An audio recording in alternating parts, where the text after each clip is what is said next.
¿Cómo están? Me da muchísimo gusto saludarlos y recibir en esta ocasión a Ernesto Priani Saizó. Ernesto, muchas gracias por estar con nosotros. Al contrario, muy amable. Ernesto es profesor de la Facultad de Filosofía y Letras de la UNAM, pero también es un conocedor de los pensadores y las personalidades, decías tú, del medioevo y del renacentismo. Y me gustaría si pudiéramos hablar un poquito de una figura excepcional, pues en la vida religiosa, pero también en la vida literaria y filosófica de la humanidad, que fue Teresa de Ávila o Santa Teresa de Jesús. Se celebra justo este año los 500 años de su nacimiento y quisiera si pudiéramos enfatizar en cuál es esa importancia de esta mística a nivel literario y filosófico. ¿Qué es lo que nos aporta a nivel humanista? Pues mira, la verdad es que es una mujer increíble. Es decir, cuando uno revisa la biografía de ella, no puede más que asombrarse de lo que fue capaz de hacer esta mujer. Es decir, reformó la iglesia, o por lo menos una parte de la iglesia, de manera muy significativa. Fundó una enorme cantidad de conventos, lo cual es, digamos, pensando que hace 500 años una mujer sola. Sí, emprendedora, lanzada, echada para adelante, ¿verdad? Exacto, y se moviera además por toda España creando cosas, ¿no? Las carmelitas descalzas. Exactamente, ¿no? Pero que además hay que saber que implica una reforma a toda la vida monástica, porque, digamos, es una época justo en que se cuestiona la forma en que venía siendo la vida de los religiosos, y entonces, digamos, ella enfatiza la pobreza, el recogimiento, el silencio. La oración, y entonces toda la fundación de las Carmelitas Descalzas, estrictamente, tiene estos principios de renovación religiosa que son, digamos, hay que pensar que es una mujer que emprende una renovación de esa envergadura en la iglesia, pero que además se da tiempo de escribir, y de escribir muchísimo. O sea, porque su obra no es una obra breve, ocasional, sino que es una obra extraordinariamente abundante, en que, por supuesto, los textos más conocidos suelen ser los textos místicos, las Moradas de Santa Teresa, que es su texto más famoso, que es donde relata justo una experiencia mística, cuáles serían los distintos grados de acercamiento a la divinidad, así como toda su poesía.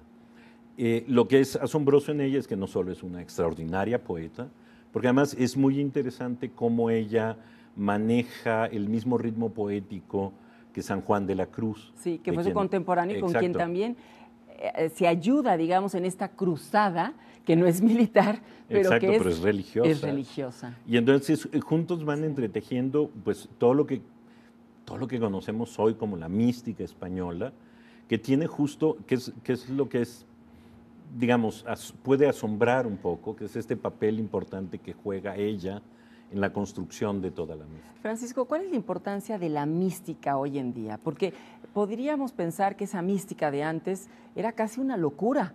Y hay quien se lo plantea así, que dicen, bueno, estos, ¿cómo que veían a Dios?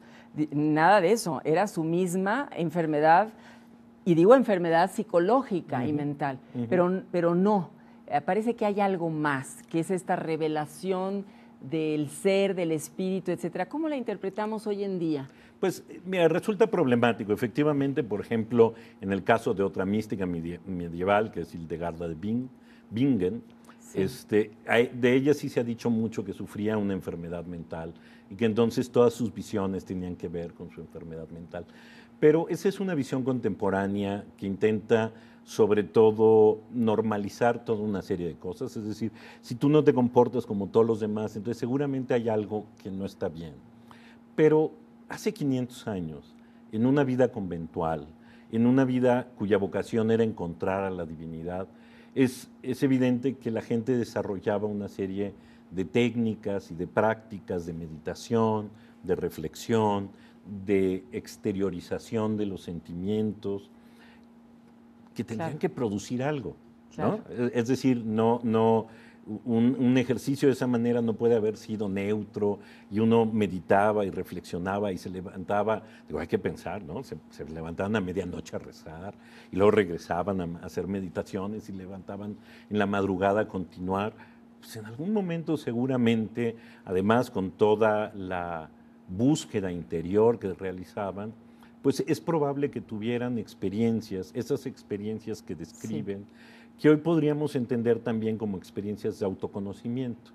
Es decir, más allá de si finalmente lo que se revelaba o no se revelaba era Dios, lo cierto es que lograban un contacto consigo mismos De que una enorme probablemente, profundidad. sí, exactamente, que probablemente hoy hay muchos distractores que nos impiden alcanzar esos estados de interioridad. Hoy por hoy, ¿qué representa Santa Teresa de Ávila? Híjole, pues mira, la verdad es que uno tiene que considerar, por ejemplo, que es una de las 4 doctoras de la Iglesia. Eso no es fácil, además fue una de las 2 primeras que se hacen doctoras en 1970. Es decir, la Iglesia tardó Muchísimo. 1700 años en reconocerle a una mujer Ese nivel. que solo tenía nombres. Uh-huh. Entonces, ella y Catalina de Siena son las 2 primeras doctoras de la Iglesia, y luego, recientemente ha habido un par de ellas, entre otras, la propia Hildegarda, de la que hablé hace un momento. Pero hay que pensar, digamos, en el reconocimiento que ella tiene. Es patrona de España. Es decir, Sí, sí. y por eso España va a ser una enorme festejo. El aniversario creo que estrictamente es en octubre, de manera que será en esas fechas que España algo a ella. Pero el reconocimiento que tiene, tanto por parte de la Iglesia como por parte de España, demuestra la importancia enorme que tiene esta mujer en la construcción, de la identidad española, como de la concepción religiosa en realidad.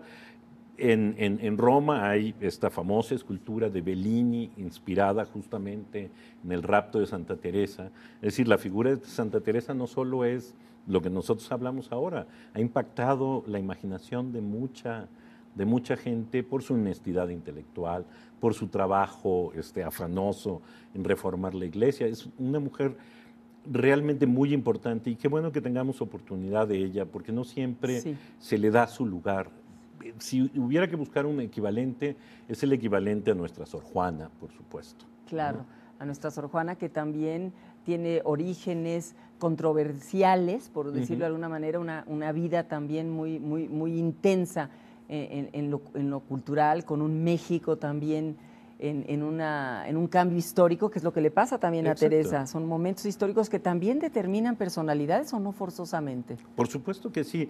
Uno tiene que pensar cuál era el lugar que ocupaba la mujer, o que podía ocupar la mujer en ese entonces. Y uno se da cuenta que en realidad la mujer ocupaba un lugar secundario. Es decir, tenía que depender del hombre, vivía del hombre, y son pocas las mujeres que destacan por su personalidad, por su fuerza, por su capacidad creativa. Y en el mismo caso que Sor Juana, ella escoge la vida religiosa.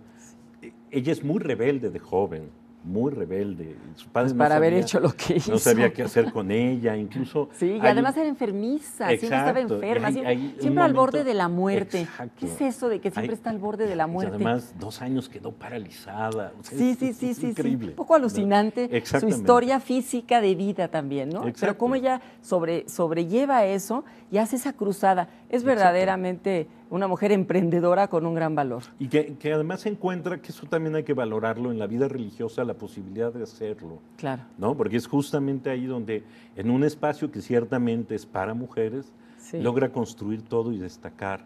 ¿no? Y destacar incluso por encima de muchos hombres y de muchos otros contemporáneos. Digo, yo sí creo que es admirable. En México, para concluir esta breve charla, que te agradecemos muchísimo, ¿en México habrá algún festejo, sabes tú, o en principio es este gran reconocimiento que se hace en España?